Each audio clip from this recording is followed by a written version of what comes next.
very good evening. You're watching Primetime News on TV1 live and direct from our Newsfirst studios in Colombo. For the Newsfirst team, I'm Joadabdin. And I'm Mariam Ganamijaya. We start off with a look at your headlines for tonight.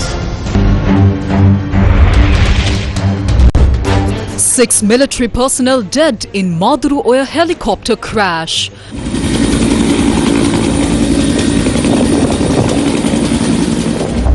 Opposition proposes to cut down privileges for parliamentarians and former heads of state. SLPP rules out alliance with SJB. කිසිම ආකාරයකින් සන්දානගත වීමක් වෙන්නේ නැහැ. Former SLPP local council chairman appears at court over bribery allegations. Sacred relics procession begins at Sirasa Vesak zone.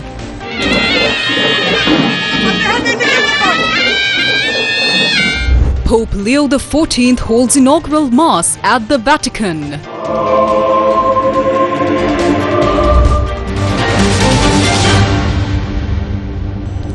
And on to those stories in detail.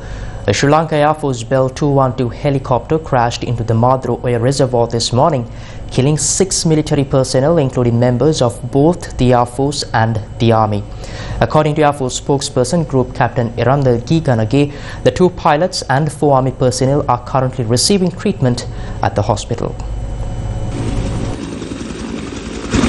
Helicopters are being deployed to transport the official insignia to be presented during a passing out parade for Special Forces personnel at the Maduru Oya Army Training School. The Sri Lanka Air Force Bell 212 helicopter that had arrived from Hinguragoda with 2 pilots and 4 other Air Force personnel landed at the Maduru Oya camp premises and then took off again with 6 Special Forces soldiers to the location of the parade. Tragically, minutes after takeoff, the aircraft crashed into the reservoir. A group of fishermen near the crash site witnessed the incident and immediately began rescue efforts. Within minutes, Army personnel also arrived to assist.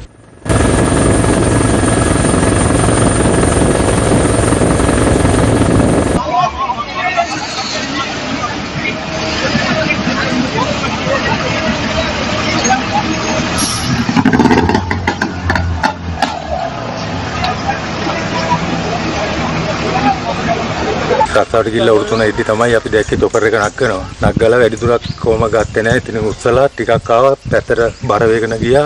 තට්ට වැදුනා වතුරේ. වතුර වැදුනට පස්සේ තට්ට කඩලා වීසුණා හැම තැනම. වතුර පාත්තුන එකපාර ඔහොම ගියා යට. පස්සේ ඉඳලා වීදුරු කඩාගෙන දෙන්නෙක් ඇවිල්ලා ගගහ පීනුවා. ඒගොල්ලොත් ඒතර මේවා ඉරාගෙන කරගෙන කපාගෙන. ඊට පස්සේ ඒගොල්ලෝ බෝට්ටුවට අරගෙන ඇහුවා තව කීයක් ඉන්නවද කියලා. තව 7ක් ඉන්නවා කිව්වා. ඊට පස්සේ අපි කට්ටිය එතනම එද්දි චොපර් එක හොයනවා. චොපර් එක හොයන්න බෑ. ඊට පස්සේ වටේ කැරකුණාට පස්සේ අපි ඉස්සරහින් ඔරු තියාගෙන ඉද්දි අපි දැක්ක එකපාරම වතුර ගොබයක් උඩට ආවා. වතුර ගොබයක් ආවා. ඊට පස්සේ තමයි ටැංකිය පිපුරුවේ. පිපුරුවාට පස්සේ තමයි අපි කෑ ගහලා යාට කිව්වා මහත්තයා මෙතන තමයි මේ චොපර් එක තියෙන්නේ කියලා. හරියට මෙතන තිබුණ චොපර් එක එතනින්ම දඩබඩ ගහලා කට්ටියව එක්කෙනාව පටි කප කප තේරම ඔක්කොම ගත්තා එතනින්. චොපර් එකෙන් තේරම විදුරු කඩ අන්තිම එක්කෙනාවත් කඩලා තමයි අරගත්තේ එතනින්. ඒ හැරි ජම්බරට යන්නේ. ඔව් බබ 3ක් විතර වගේ දිනවා යට. අපිත් ඉතින් ඒ බේර ගන්න තමයි මැදිහත් උනේ එතෙන්. අපේ ජීවිත හේතුවෙත් නැහැ. ඉතින් අපි හොඳටම ඇස් දෙකෙන් දැක්කා සිද්ධිය එතනින්. ඊට පස්සේ තමයි අපි ගියේ කෑ ගහගෙන. එයාලට හොයාගන්න බැරුව ගියා මේක. චොපර් එක වැටිච්ච දා.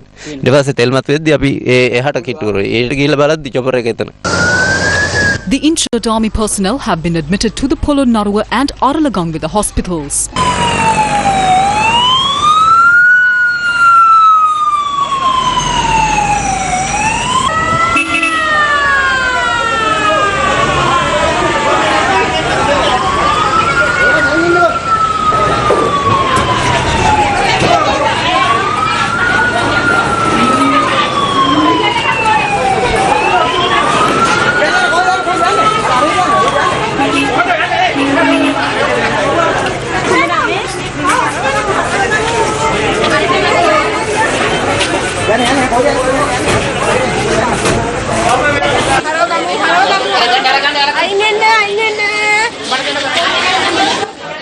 Four members of the Army Special Forces and 2 Air Force gunners died in the accident.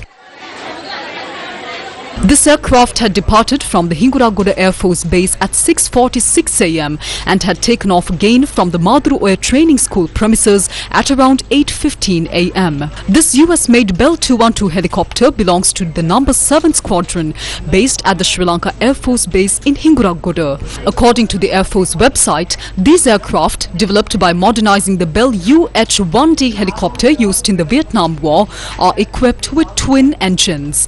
13 passengers can travel in this helicopter. The Bell 212 helicopter that crashed today was manufactured in 1981 and purchased by the Sri Lanka Air Force in October 1985. The remains of the Air Force and Army personnel who died in today's crash are scheduled to be handed over to their families following initial investigations. Army Special Forces Sergeant Thusita Varna, Corporal Lakmal Pereira, Corporal Prabhat Premaratna, Vimukti Dasanayaka, Flight Sergeant Sanat Uday Kumara and Corporal Madhuranga Metruan died in the crash. According to the Air Force spokesperson, Group Captain Erandagi Ganage, 6, including the 2 pilots, are currently receiving treatment at the hospital. He added that a board of inquiry comprising 9 members has been appointed under the directive of the Air Force Commander to investigate the incident.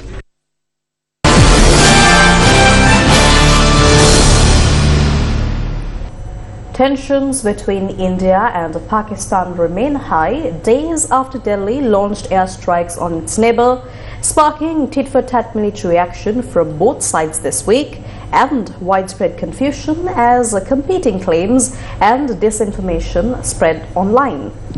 India launched Operation Sindoor on Wednesday in both Pakistan and Pakistan-administered Kashmir.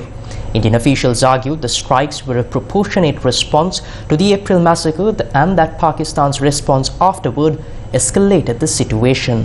But Pakistan's Defence Minister Khawaja Asif has warned that escalation is imminent as he blamed India for continuing its aggression.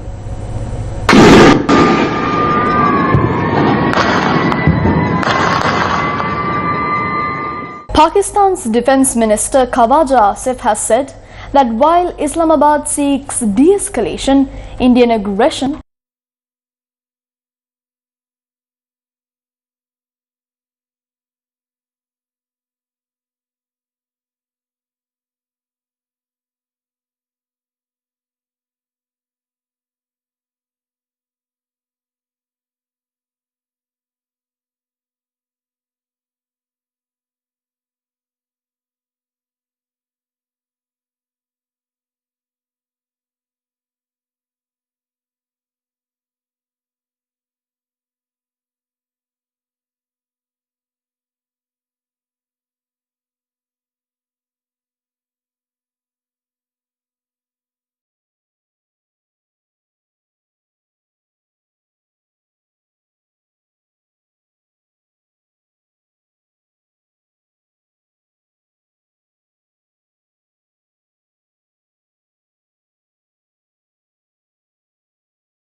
has become imminent.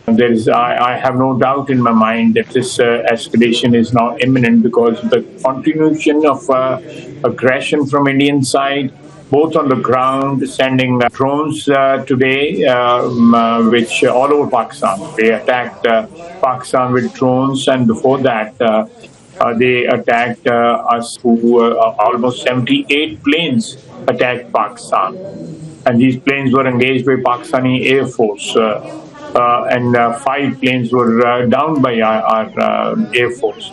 So this is going on for the last 3-4 days. There is absolutely no ray of hope as far as peace is concerned on the horizon. US Vice President J.D. Vance said yesterday that India and Pakistan should de-escalate tensions, but he added that the US cannot control the nuclear-armed Asian neighbors and a war between them would be, quote-unquote, none of our business. In an interview with Fox News, Vance said that the expectation is that this is not going to spiral into a broader regional war or a nuclear conflict. We're concerned about any time nuclear powers collide and have a major conflict. What we've said, what Secretary Rubio said, and certainly the President has said, is we want this thing to de-escalate as quickly as possible. We can't control these countries, though. Fundamentally, India has its gripes with Pakistan. Pakistan has responded to India. What we can do is try to encourage these folks to de-escalate a little bit, but we're not going to get involved in the middle of a war that's fundamentally none of our business and has nothing to do with America's ability to control it. You know, America can't tell the Indians to lay down their arms. We can't tell the Pakistanis to lay down their arms. And so we're going to continue to pursue this thing through diplomatic channels. Our hope and our expectation is that this is not going to spiral into a broader regional war or, God forbid, a nuclear conflict. But sure, we're worried about these things. But I think the job of diplomacy, but also the job of cooler heads in India and Pakistan, is to make sure this doesn't become a nuclear war. If it happened, of course, it would be disastrous. Right now, we don't think that's going to happen. Indian media reported that Pakistan, on the intervening night of 8th of May and morning on the 9th, once again violated the ceasefire along the line of control. They said that this is the 15th consecutive violation by Pakistani troops since the horrific Pahalgam terror attack, in which 26 people were indiscriminately gunned down by terrorists. Let's take a look. As per the Additional Directorate General of Public Information of the Indian Army, Pakistan Armed Forces launched multiple attacks using drones and other munitions along the entire western border. Furthermore, Pakistani forces also resorted to numerous ceasefire violations along the line of control in Jammu and Kashmir. An ANI report suggests that Pakistan sent a swarm of drones all across various places along the line of control and international borders. In response, the Indian Army launched a large-scale counter-drone operation and successfully shot down over 50 Pakistani drones. As per the report, the Pakistani attacks were aimed at Indian Army air defense units in the areas of Udhampur, Samba, Jammu, Akhnur, Nagrota and Pathankot areas. Meanwhile, two US officials told Reuters that a top Chinese-made Pakistani fighter plane shot down at least two Indian military aircraft on Wednesday, marking a major milestone for Beijing's advanced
He highlighted the need for both countries to work towards stability and peace in the region. In a statement this afternoon, the BCCI said IPL 2025 has been suspended with immediate effect for 1 week.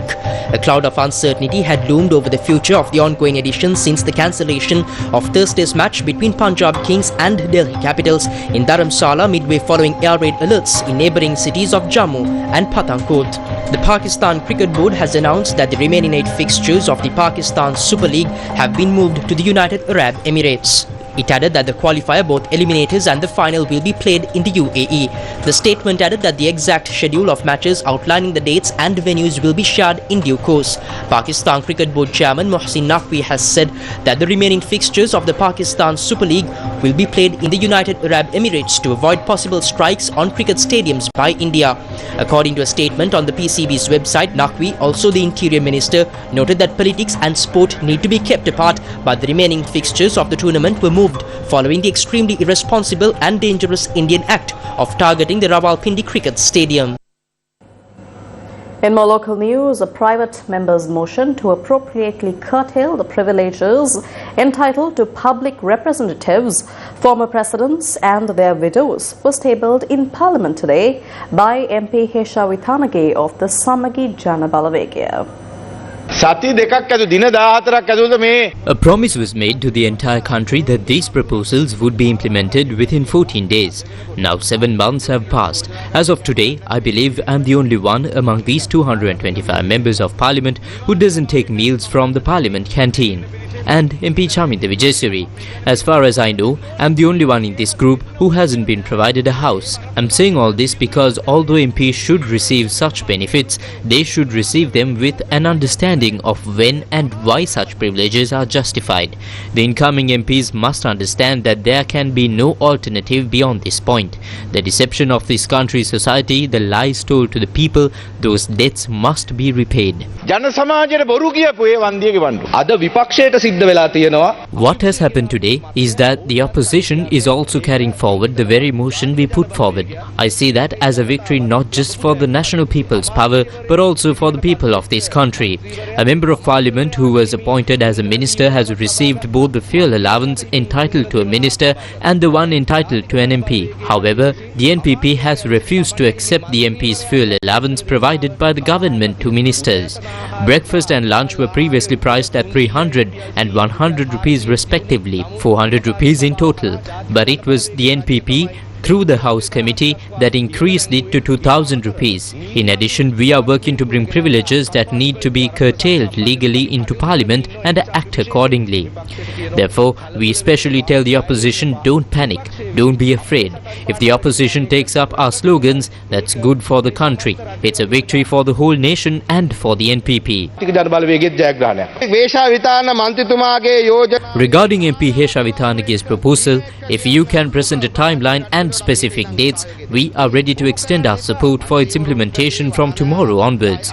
But don't make false promises. Just because MPs' vehicles were reduced, does that mean secretaries no longer travel in V8s? You took the double cabs used by those secretaries. Are they supposed to walk now? Secretaries are still given V8s. You said expenses have now been reduced. In that case, did you reduce the price of a kilo of sugar this year? If you're saying that all MPs are enjoying full privileges in Parliament, then prove it. Otherwise, we remind you that if you bring this private member's proposal and pass it into law, it will be your responsibility to ensure its implementation. We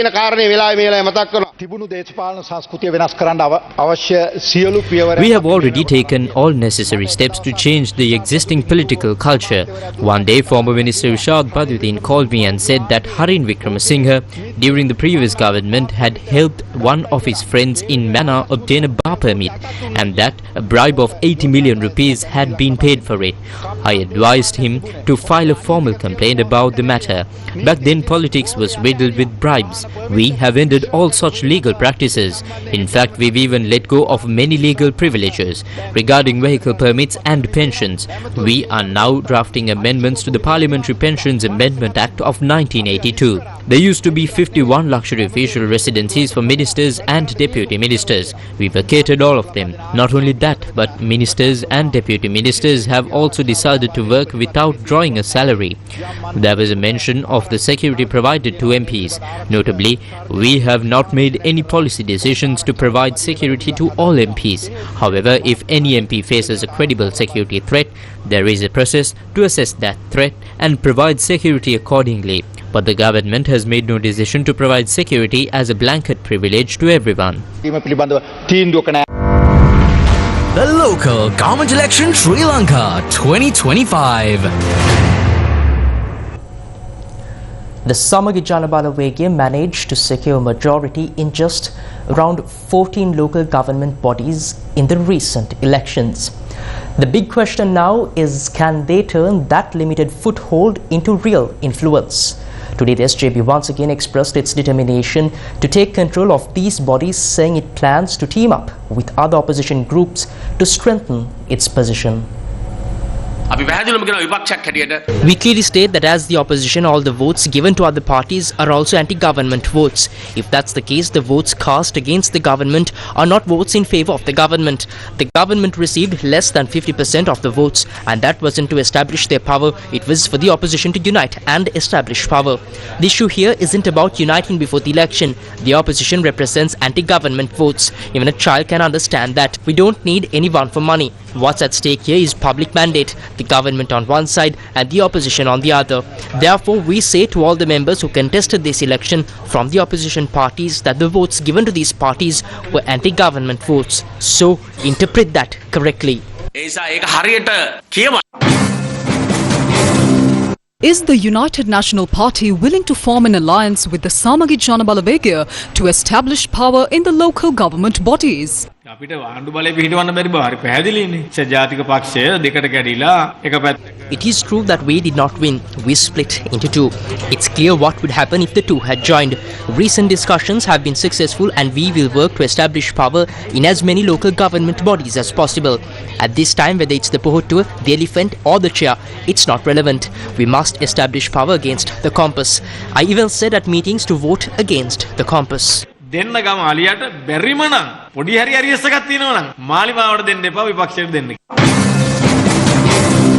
Is the Sri Lanka Podujana Peramuna ready to form an alliance with the other opposition parties? අපි හැමදාම මතයක හිටියා අපි කවදාවත් සජිත් ප්‍රේමදාස මැතිතුමා සමග We have always maintained the position that politically we will never form an alliance with Sajith Premadasa or the Samagi Jana Balawegaya. This is very clear. Their policies and our policies are different as heaven and earth. We will not as a party betray the millions of people in this country who have placed their trust in us by forming an alliance between two parties with such different principles. Therefore, there will be no alliance of any kind. However, as a party, we do not agree with the collapse of local government institutions at the grassroots level. Therefore, if it becomes necessary to stabilize these local government institutions, we will provide the necessary support. Nevertheless, we will not attempt to form any kind of alliance with the Samagi Jana Balawegaya or create a united opposition. කියන කාරණයකට යොමු වෙන්න අපි උත්සාහ කරන්නෙත් නැහැ. Chairman of the All Ceylon Local Government Forum of the Sri Lanka Podujana Peramuna, Udeniyata Korala, was released on bail following orders by Colombo Chief Magistrate Tanuja Lakmali. He was arrested by officers of the Commission to investigate allegations of bribery or corruption. The suspect was arrested for allegedly accepting a bribe of 6 million rupees from a businessman who allots land during his tenure as the chairman of the Balalawita Pradeshya Sabha from 2018 to 2022. Officers from the Bribery Commission informed the court that the suspect had accepted a bribe of 2.5 million rupees on one occasion and 2 million rupees on another.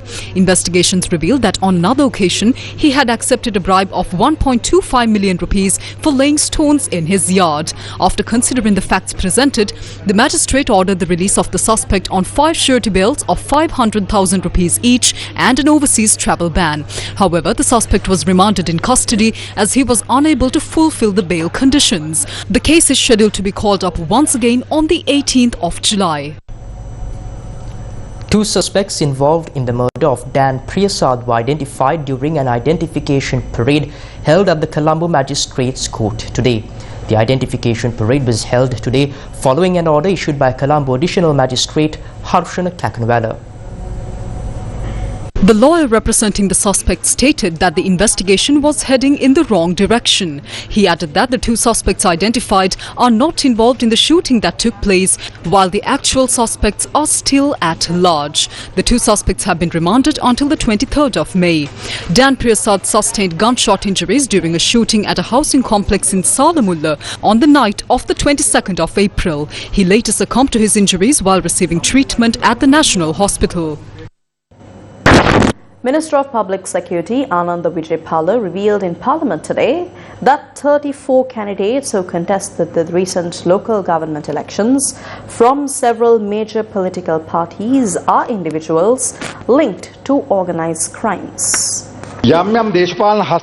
There is suspicion that several political giants, in an effort to destabilize the government, are leveraging drug traffickers and army deserters. Investigations into these claims are currently underway. Evidence of organized crime figures and drug dealers among candidates in the recent local government elections has also emerged. A total of 34 candidates from various political parties have been linked to criminal activities and drug trafficking. Among them are 9 from the Samagi Jana Balawegaya, 8 from the Sri Lanka Podu Jana Peramuna, 7 from the Podu Jana Eksat Peramuna, 4 from the Sarva Jana Balaya, 3 from the United National Party and 3 independent candidates. One such individual is Pulla Hevage Jayasiri, a Sri Lanka Podu Jana Peramuna candidate for the Dehiwala Mount Lavenia Municipal Council in the recent local government elections. On the 11th August 2020, he was arrested by the Dehiwala police for possession of 25 kilograms of Kerala cannabis. Secondly, Singhara Amal Pushpakumara Silva of the Sri Lanka Podu Jana Peramuna, a candidate for the Dehiwala Mount Lavenia Municipal Council, was arrested on the 1st October 2017 for possession of 338mm ammunition. More recently, on the 8th July, he was arrested within the Aturugiliya police jurisdiction for harbouring a criminal connected to the murder of Rajapaksa Mudyansalage Don Surendra Wasantha Pereira, also known as Club Wasantha. The third individual, Allavala Lianage Dustin of the United National Party, contested the Allavala Kasbah Municipal Council. On the 9th January 2024, he was arrested by the Kahathurua police near the highway entrance as the main suspect in the murder of a woman using a sharp weapon. Next is Duminda Silva of the Sri Lanka Podu Jana Peramuna, a candidate for the Katana Pradesha Sabha. He was arrested by Katana police in connection with a revenge killing. The sixth individual, Dilipta Priyanga Vijayasinghe of the Samagi Jana Balawegaya, was arrested on the 5th August 2020 in Paliagoda by the police special task force for illegal possession of a firearm and 3 live bullets. Seventh is Dumit Sasnika Patirana of the Podu Jana Eksat Peramuna, who contested the Paliagoda Municipal Council. He was arrested on 2 occasions, 9th March 2024 and 4th January 2025, for possession of the ice drug. The 8th individual, Neil Indika of the Sarva Jana Balaya and a candidate for the Vattala Pradesha Sabha, was arrested by Ragama police on the 25th December at the Nimesha restaurant on Kadavata Road within the Ragama police jurisdiction. He is the prime suspect in a triple homicide and is currently facing trial at the Gampaha Magistrates Court. The 9th suspect, Neil Chintaka of the Sarva Jana Balaya and candidate for the Tavalama Pradesha Sabha, was arrested on the 8th February 2025 within the Opatha police jurisdiction for a murder involving a sharp weapon. In response to the rise in such cases, the government has approved the establishment of a dedicated crime division in each province. These units are expected to be operational within the next 2 weeks.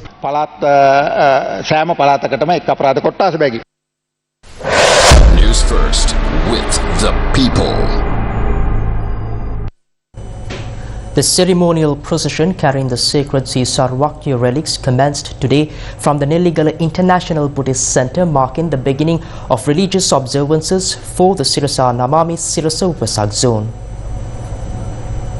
This year's Sirasa Namami Vesak zone will be held on the 12th and 13th of May at the MTV Embassy head office premises in Braybrook Place, Colombo 2, offering a vibrant and spiritually enriching experience for devotees and visitors alike.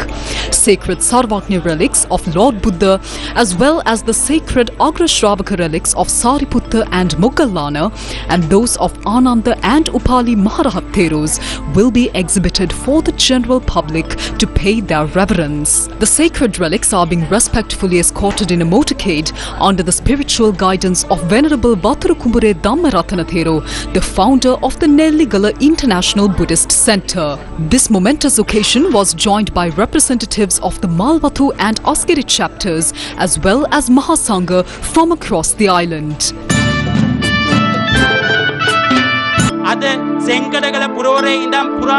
Starting today, the procession carrying the sacred Sarvakya relics of Lord Buddha will commence its journey from Kandy to Colombo, accompanied by Sarvakya relics of 16 Maharahat Theros. We are carrying out this meritorious act to bestow its merit upon all those who pay their reverence. Thereafter, the sacred Sri Sarvakya relics that were deposited within the Nelligala Sri Shakya Singha Sugandha Kutia were brought out.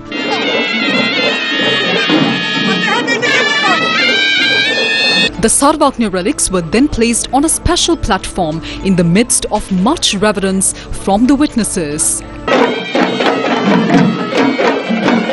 Thereafter, the ceremonial procession carrying the sacred Sri Sarvagni relics commenced its journey, giving the opportunity for people gathered on the either sides of the road to also pay their respects.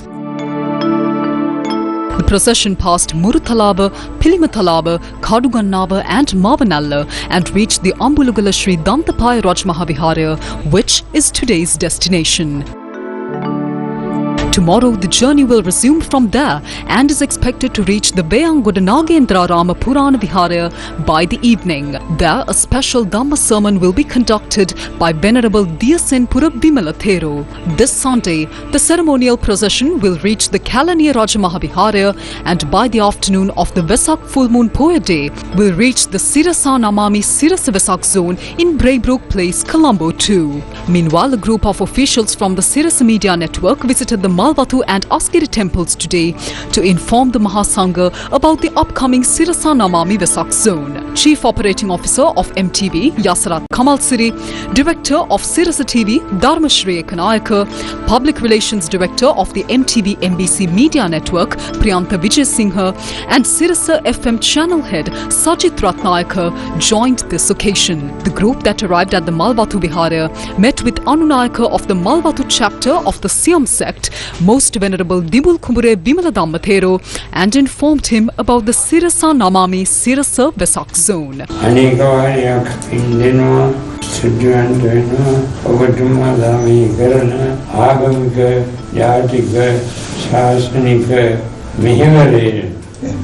Thereafter, the group visited the Askiri Mahavihara and obtained blessings from the Anunayaka of the Askiri chapter of the Siam sect, Most Venerable Bendarue Upali Thero. Habemus Papam. White smoke ascended from the roof of the Sistine Chapel, signalling the election of a new pope.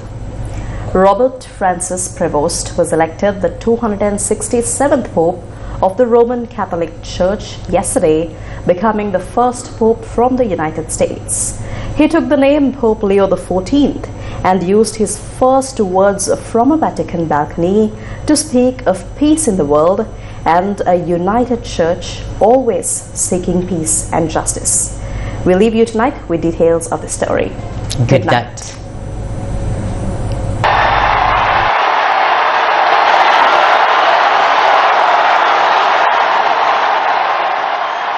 In a historic conclave, Pope Leo XIV has been elected as the new leader of the Catholic Church, following 2 rounds of black smoke signaling unsuccessful votes. The election marks the beginning of a new era of leadership, with cardinals expressing their hopes and expectations for the newly elected Pope. The highly choreographed and secretive process of electing a Pope technically came to an end when Pope Leo XIV was introduced on Thursday. Annuncio vobis gaudium magnum, habemus papam. Eminentissimum, ac reverendissimum Dominum, Dominum Robertum Franciscum, Sancte Romane Ecclesiae, Cardinalem Prevost, qui sibi nomen imposuit, Leonem XIV. Thereafter, Robert Francis Prevost, who will now be known as Pope Leo XIV, made his first appearance.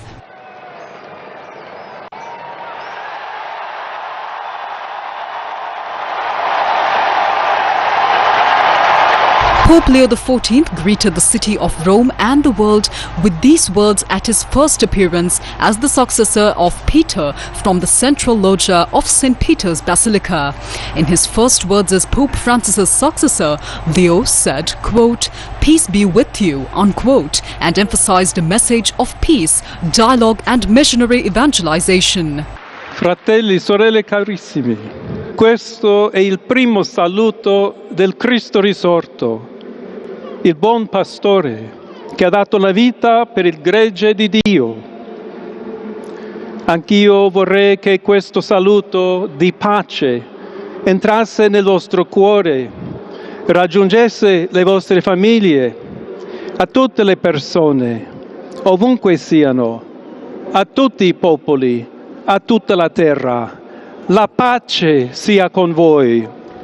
A tutti voi, fratelli e sorelle di Roma, d'Italia, di tutto il mondo, vogliamo essere una Chiesa sinodale, una Chiesa che cammina, una Chiesa che cerca sempre la pace, cerca sempre la carità, cerca sempre di essere vicino specialmente a coloro che soffrono. Newly elected Pope Leo XIV has led his first Mass as Pontiff in Vatican's Sistine Chapel.